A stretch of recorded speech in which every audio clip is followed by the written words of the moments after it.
আজ একটি paper cutting নজরে পড়ল, যেখানে একটি প্রতিবেদন লেখা হয়েছে টি-20 বিশ্বকাপ ক্রিকেট নিয়ে। টি-20 বিশ্বকাপে ভারতের একটি ম্যাচ পাকিস্তান বোর্ড বয়কট করেছে। তার ফলে কত টাকা ক্ষতিগ্রস্ত হতে পারে তা নিয়ে এই প্রতিবেদনটি।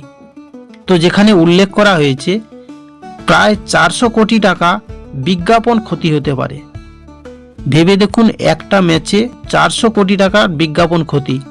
তো এরকম কতগুলো ম্যাচ এবং কত হাজার কোটি টাকা এই ট্রেডিশনাল মার্কেটে বিভিন্ন কোম্পানিরা খরচ করে থাকে। এই টাকাগুলো যদি ভারতবর্ষের প্রতিটি মানুষের কাছে গিয়ে পৌঁছাতো, তাহলে একটা আর্থিক স্বাধীনতা পেত প্রতিটা মানুষ। কিন্তু আপনার আমার কষ্ট অর্জিত পয়সা কিভাবে বিজ্ঞাপন হয়ে খরচ হচ্ছে দেখুন। এই টাকাকে ফেরত আনার একটাই পথ, সেটি হচ্ছে ডাইরেক্ট সেলিং সিস্টেম। প্রতিটি প্রোডাক্ট ডাইরেক্ট সেলিং সিস্টেম থেকে কেনাকাটা করুন, তাতে দেশেরও উন্নতি হবে, দশেরও উন্নতি হবে।